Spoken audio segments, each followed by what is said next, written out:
The His Go Friday podcast is brought to you in part by Messenger Fellowship, living the kingdom, fulfilling the call, proclaiming the truth.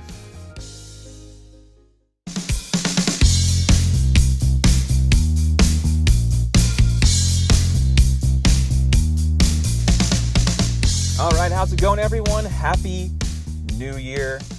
This is yours truly, Cameron Fry with His Go Friday. Coming at you, it's December 31st. I'm cutting this from my new employer parking lot. Ran out of time as far as recording this in the home office. A lot going on this month and just wrapping up the year. There's a lot of T's to cross, I's to dot. And this particular pod, the end of year reflection pod, kind of got squeezed out with all the other priorities. So I'm not going to feel bad that I have to cut this in the stillness of my own vehicle.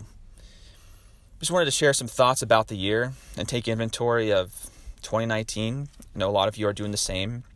Some of you may have already punted the year in your mind and just to focus entirely on how things are going to change and adjust in 2020. And that's fine. I don't blame you. I'm going to spend the first couple weeks of the new year / new decade talking about how we can approach the road to self-improvement without it being a striving effort. More on that to come. Just how to approach New Year resolution / resolution and how to preserve those in a way where you're depending on the Lord through it all. So that's to come. Just giving you a little preview of what my first pod of 2020 may be like. As for this year, there's so much to say, and I don't even know where to start. I only have like 20 minutes to cut this. The first couple months were pretty straightforward. I was still at T. Finance. In fact, I was at T. most of this year. The last 6 weeks, I've been learning a new job at Foundation Group and learning an entirely new rhythm and routine. These 6 weeks have felt like 6 months, and so it's weird to think that the first 46 weeks of this year, I was still at T. The big news item there, well, at least with January and February, took a lot of great snow chases. I had a supervisor who left late 2018, so I was learning to adjust. I was taking on more of a role at T. But third week, January, God said, I was running outside, and the Lord said, I want you to start a Bible study. A very defining moment. It was very clear. One of those moments where it wasn't like the voice was audible, but it was such a loud, such a notable presence in my spirit. Like I knew it was Him. There was no doubt. And on that same run, on that same workout, I remember saying yes back, like, yeah, this is totally from you. I have no reason to question or doubt this plan. This is actually really exciting to me. Yeah, so the first 2 months, I think, were marked by Liz and I starting to connect more. Fry Freelance was at a good place, and the T. Bible study was getting started. So those are the things that come to mind the first couple of months. Where the year gets interesting for my family, last weekend of February. Actually, it was the last day for me when I found out, but Liz had known a couple of days. The short is, we found out we were expecting a third. Many of you listening to this already know the birth story of Milo Paxton Fry, and we love him. He is mellow Milo. He is a calm presence. He has colic, don't get me wrong, but when he's not in colic mode, he's super chill. He compliments our family wonderfully. I love having him around, but it took a while to get adjusted to the idea of being a family of 5. You know that Bible verse in Proverbs, it talks about man plans his steps or plans his ways, but the Lord establishes his steps. Well, part of the plan for our family was that 2020 would be the year where we put our house on the market after 3 years, going off of projected property and land value, and we'd begin to look at getting back into Davidson, which is especially needed now that we're a family of 1 car and that I work by the airport now, not downtown. And then the idea was we'd sell the house, we'd move to a bigger house, and then we could entertain the thought of having a third. Well, the third came early, and trust me when I say this, we were taking precautious, preventative measures. They didn't work. The Lord had bigger, better ideas. For those of my good friends at T-Dot, you know how distraught I was because I felt this unnecessary weight of irresponsibility, like I was doing my family a disservice somehow. And I was putting Liz through another year of pregnancy, and the pregnancy with Everly was much tougher than the pregnancy with Caden. Both had their own unique struggles to them, but I'm like, oh boy, I made this year more difficult on my wife. That was part of the weight I felt in March. And by this point, we were full on committed to our anniversary/ministry trip to France, Paris. It was going to happen the last week of April, first week of May. So that wasn't at risk because it was early enough in the first trimester where we could still go on that. But really, like, the tone of the year changed when we found out we were having Milo, because suddenly new levels of faith and trust were required. Behind the scenes, again, I mentioned Fire Freelance was going strong. Liz, I believe it was September of 2018, she started her new role at the Gate Community Church as co-children's pastor. Or co-children's director, I should say. She tends the nursery on up to, I believe, kindergarten. Most of the kids in our care are between the ages of 3 and 6. And it's been wonderful helping her co-pilot. I've learned a lot about humility, just going from being on staff to now being a spouse of staff and not being included in the same way. Being outside the core communication circle, that's been part of the big struggle for me this year. It's just being at the church without a defined sense of place and role and purpose. But to see my wife thrive in that's been a joy in and of itself. So my approach and how I simplify ministry for me, at least on the Gate side of things, is how do I serve this body? How do I serve my wife? How do I take part of the load? How do I make her life not so much easier, but how do I help her enjoy the service, the giving of herself, the pouring out? How do I add to her role? How do I just partner and link arms with her? That's been the roadmap to simplification for me in a post-legacy youth world. But the ministry outlet was still there. It just was happening in a different way.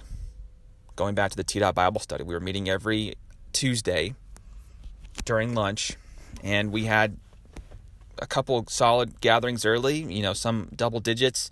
For the most part, I'd say 4, 5, 6 people. It got a little, there were more that showed up at the end.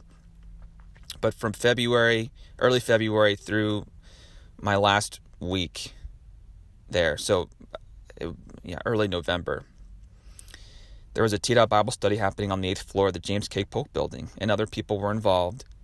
And a lot of people wanted to come. They just weren't able to make the time for it. They were too busy, but they were engaged in other ways.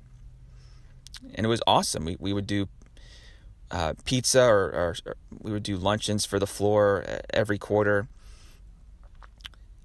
Apparently, a T-Dot Bible study hadn't been attempted in 2 decades from what I was told. And that could be far from fact. I'm not sure if the person who told me this was speaking strictly T-Dot Finance or T-Dot as a whole in that building, the James K. Polk building downtown. But there was certainly a lot of prep going on. Commission U wasn't able to get started in the spring, and we had to continually punt that till the fall, and that it was kind of a frustrating thing because we had a great turnout in 2018, and we just couldn't get it off the ground the same way in 2019. But I'm not going to talk too much about that because there's just a lot to be determined as far as the future of Commission U in 2020, how it's going to look. But I mentioned that because I was using Commission U content to help guide my prep and the content, the delivery of what we talked about in the T-Dot Bible study. And it was very fruitful.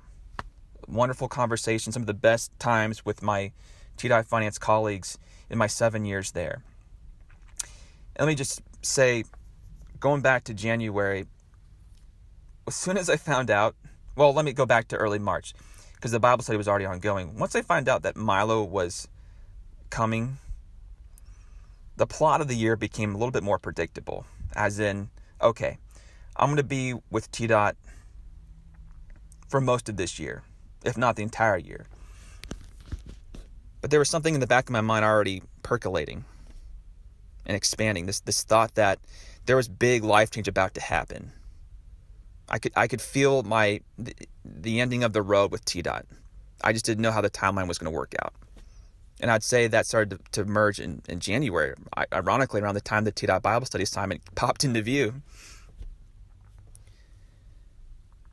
So looking back, I was right. There was big life change coming. I'm going to get to that in a second. But I'm going through this chronologically to kind of help guide this pod. I'm cutting it raw, on the fly, no notes. And for those who know me, that's a challenge. April, May, the France trip was memorable and a defining moment. Certainly one of the top 2 or 3 highlights for Liz and I collectively. It was our 6-year anniversary on paper, but we were celebrating our 5th year. We decided to wait till this year to celebrate it, just due to finances, and we wanted to team with the mission team from the gate in doing this marketplace conference. So there was strat behind it. This we weren't just in Paris. We were in Lyon, and I forget the third town we were in. We spent a lot of time on in a train and learning how to navigate a new country. I'd never been to France prior to this year, so everything was new to me. It was an education in navigation, as I told a lot of people in hindsight. That was half the battle. Made a lot of new friends overseas, and that certainly was an amazing feeling. Just being so quick to form family without much context beforehand. You're just jumping in and you're praying for people. You don't even know the names. You don't even know how to speak the language, for crying out loud. But enough broken English, enough broken French. I remember spending March and April trying to crash course, some French, and that was fun. Spending an hour before bed just trying to get the gist of the language so you're not completely lost, and you could read the billboards and the signs, in the metro, and you could learn. And it just seems like eons ago, but it was 2019, and it was a sweet trip. Versailles was spectacular. The Eiffel Tower was spectacular. I'll let my year in review video do some of the talking there. All right. Summer, not a whole lot to say. For me, anyway, second trimester, the latter half of the summer was a struggle for Liz due to losing some clients. We had 2 clients who had to offload our services because of growing success in their business, and they needed more in-house support. And for those who know the virtual assisting world, know what it's like to freelance and work for yourself, this is just a reality you have to face. But it hit Liz hard because it is part of her livelihood, and she's driving 90-95% of Fry freelance, just being honest. I contribute a little bit through show notes on the side, but I brag about my wife to many people, as I should. She really has been the entrepreneur, the pioneer in all this, and so losing a client can be devastating, even if the reason makes sense, even if there's a piece about it, just that thought of loss. And how does, Lord, here's this new void in my life, how are you going to fill it, becomes a valid question. I'm not going to go a whole lot into that because I don't want to get so lost in the despondency there. This year was probably more challenging for Liz than it was for me.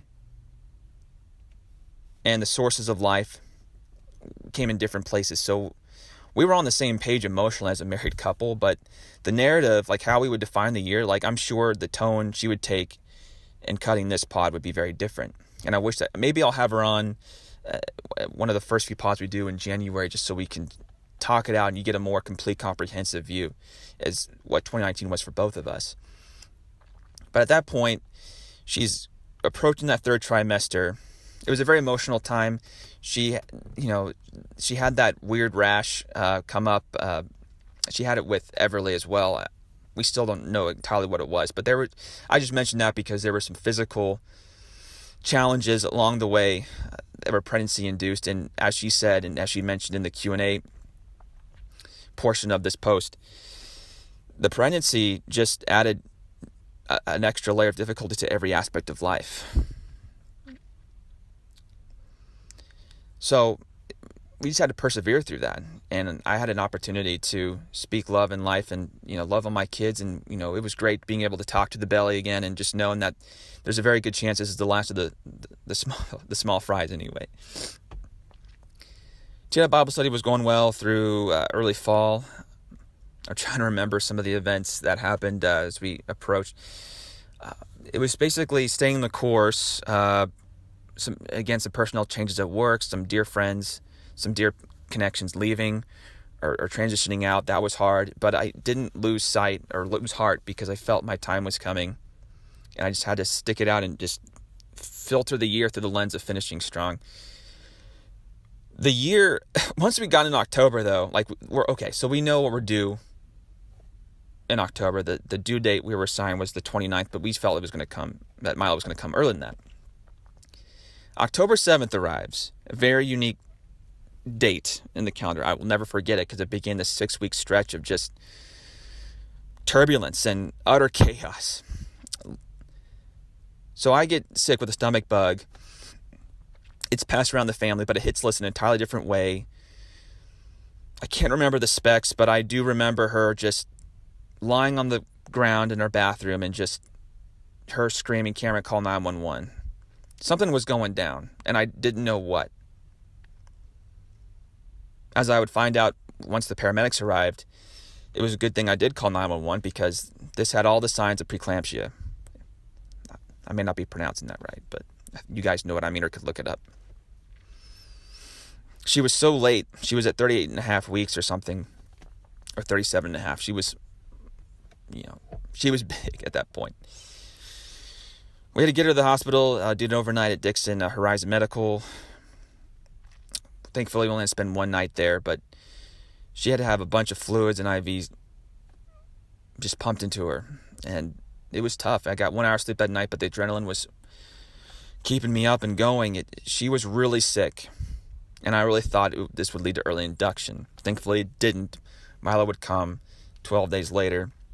The pregnancy, the labor story itself was challenging because while Kate and Everly, they were born around 11 hours, the labor with Milo was 3 times that. It was 33, 34 hours. And she had to accept the epidural. She had to get off the birth plan.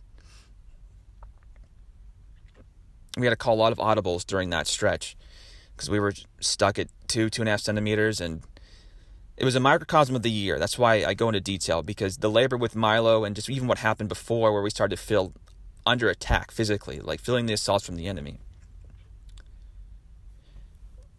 We were reminded that new levels of dependence, reliance upon the Lord, not being afraid to cry out in our despair and our help. It was not just optional. It wasn't encouraged. It wasn't necessary. It was required. And that month, October, was unique for me because I felt like I was able to hold my composure, avoid panic or anxiety mode. A lot of you know, or some of you know anyway, I struggled with depression, but I didn't feel depressed the entire month. I felt supernaturally strong.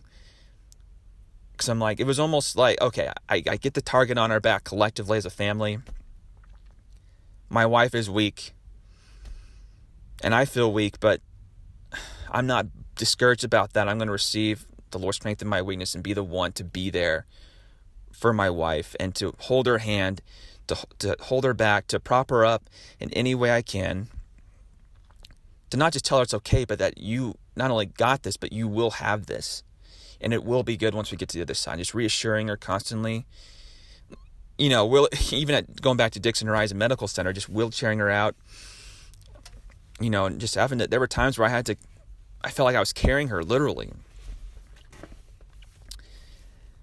And I felt like I was carrying the family, and that for dads out there, for husbands, fathers out there, there are times when the Lord is sustaining you, but you feel that you're partnering with the Lord in that sustaining work, and that peace internally that resonates. I'm doing my part in this and helping my family out the best way I know how, despite all the crap that's hitting the fan. It's a very unique feeling, very interesting. We'll harp on that more. I'm trying to remember the other audibles we had to call during the pregnancy, because there were a couple other things that happened even before the epidural. I can't remember, but I wrote about it, so I'll just and even potted about it, so I'll have to do some linking up here. Once Milo arrived, there was a little bit of a relaxed sensation, a breath of fresh air. But wait, there's more. At least for me. November 1st, got in a car accident. McCrory Lane. Crazy. Still at TDOT at this point. But just days away from telling my work that, hey, I've accepted a new position at Foundation Group. October was also a month where I was doing my interviews. It was actually September 25th when Foundation Group became a dream, a hope, a realization. That's when I first applied, waited a week and a half to hear back at all and have my first interview. There was something about discovering, it was on Indeed, I remember, just something about it stood out. They had scriptures in their core commitments, and I just thought to myself, I could see myself working here and enjoying it. So why not? I'm going to jump in and apply. Because throughout the year I was looking, I just felt in my downtime, just being spirit-led to just allowing him to direct me to where I needed to go in terms of applying to jobs outside of TDOT. Because I had applied to an internal position, didn't get it, and really felt that was intentional, that the Lord was protecting me from getting a promotion internally, because there was something better. I just had to hold on and wait for it. And the more the snowball started to roll with Foundation Group, the bigger it got, and it escalated quickly, and I felt this connection. And by the end of that month, I really felt like there was a good chance this was going to work out. But by November 1st, I'm not sure, because the offer had come in, and it's 50-50. Getting a car accident, I remember thinking like, oh boy, like maybe how I thought this year would end, maybe it's not going to happen after all. I felt discouraged that I'd just gotten through this month, just a crazy health month for our family as a whole, and then I lose a car and it's totaled, and I'm still in the hunt for a new one, by the way, for a new used one, but the Lord will provide. I'm not even worried about it at this point. Negotiated a new offer with Foundation Group. Don't need to get into specs, but Miles already born, had to get him on state benefits before leaving.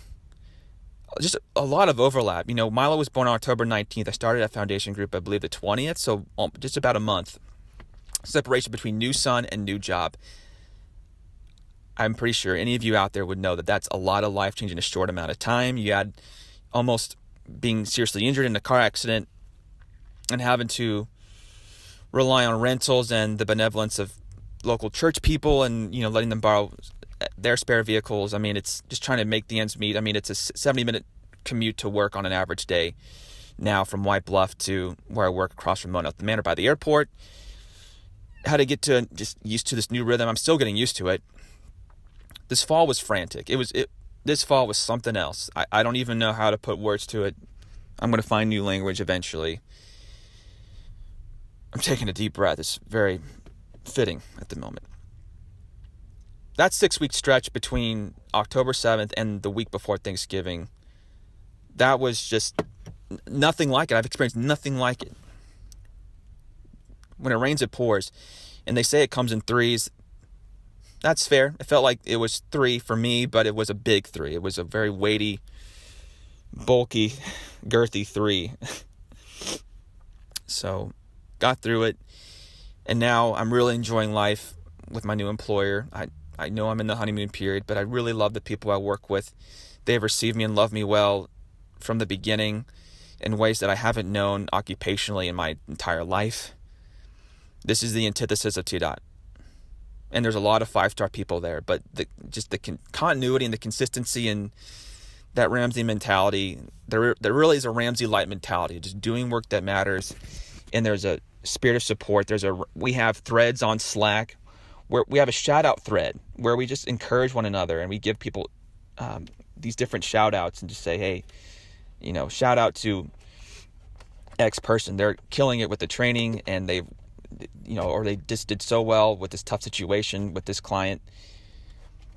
that's the kind of new level of life that I'm used to. And the long commute to work now, it's not even a bother, because I know for the next, once I get there for that 8 hours, it's going to be good. And I felt that way about T-Dot as well, but there's just more pouring in, and I'm just not used to that, at least in the corporate setting. So a lot of positive adjustments that yield to more positive thinking. I feel more buoyant. I feel lighter, like we come out of a rough stretch. But I feel like, going back to my family, we've come out of it stronger. And I think perhaps Liz is feeling a little bit more weak physically and emotionally. There's still that uncertainty with the clients, and we need a new car, we need new clients, we need growth and Fryday freelance. But you look at the entire narrative of this year, and God is Jehovah everything. Certainly Jehovah Jireh, our provider. So you learn, I've given you every reason to trust me, every reason for goodness and godliness, for faith and fearlessness. I've given you every reason to trust in me that will provide. It may not be how you initially thought it would go, i.e., hey, Lord's going to provide a house for us, and then we'll have our third, and because we'll be able to fit, instead we're having to fit another child into our very small starter home. But we're making it work. And the Lord cares. He loves us so much that He would find these off-guard, off-center ways of just maturing our trust in Him. I don't know how else to say it. He loves us so much to propel us to new levels of faith and reliance upon Him, of referencing Him, of wanting to spend time with Him, where it's not even, it's not a chore, it's not an effort to incorporate Him and integrate Him into your life, into a certain moment of a given day. You're just going at it. You're living life, and then you feel this fear of man kind of trickle in, and you resist it, and you surrender in the moment. And it's like, I'm not gonna go there. You just sense the Spirit communicating with you, guiding you, and you're responding to it. And there's still so much growth left. I'm not really getting into the portions of, where I need to grow, because trust me, there are plenty of areas where I'm far from perfect and far from a finished product, and I need work, or not to sound like getting lost in ego and self-effort there, but I'm looking to reach new levels in the Lord.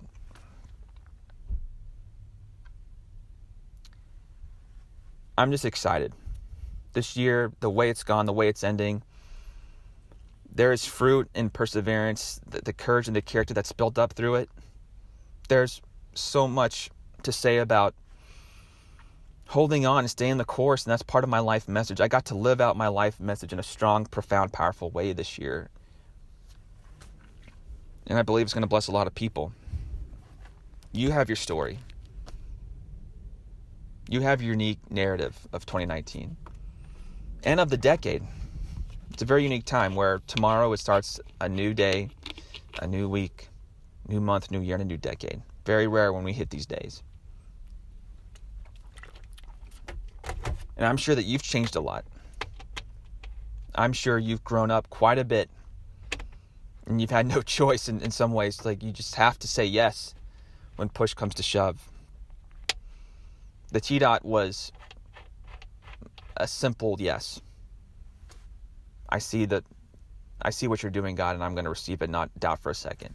The yes to Milo was a little different, because I knew that was going to be 8-9 months of stretching and expanding the 10 pegs of, I got to find new synonyms for reliance and dependence, but essentially this is what it was, enough trust, of yielding to the Lord. That's all I got as far as those words and verbs are concerned. All I know is that 2020 and this new decade is going to be really defining for a lot of us. And the highlights are not going to be the same.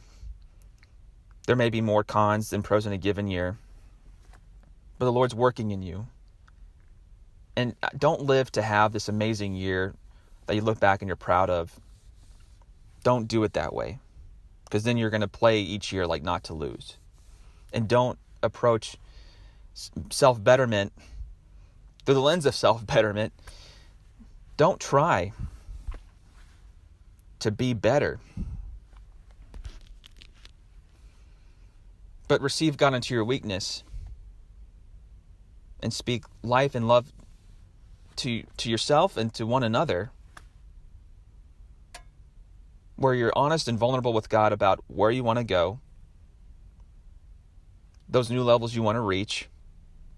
And it's not about feeling self-confident in a vacuum by itself, but being in position to know God more and to help other people know God more with His love as the bridge that connects the gap.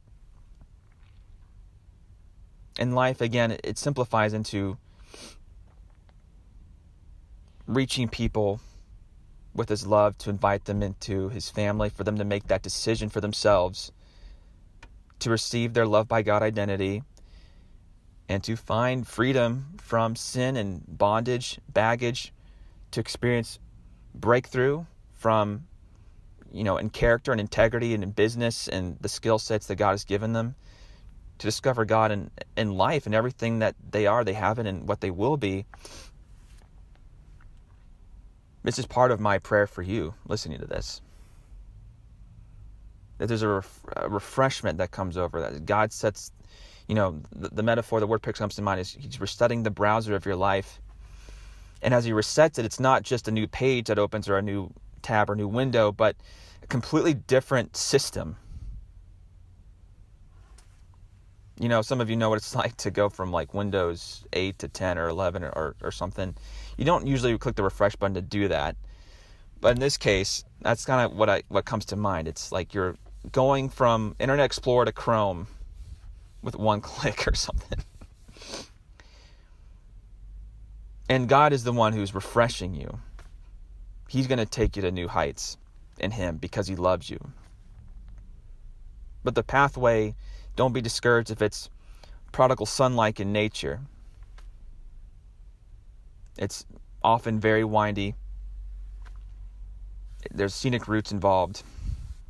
It's not what you expect. And it may involve some loss. It will hurt at times.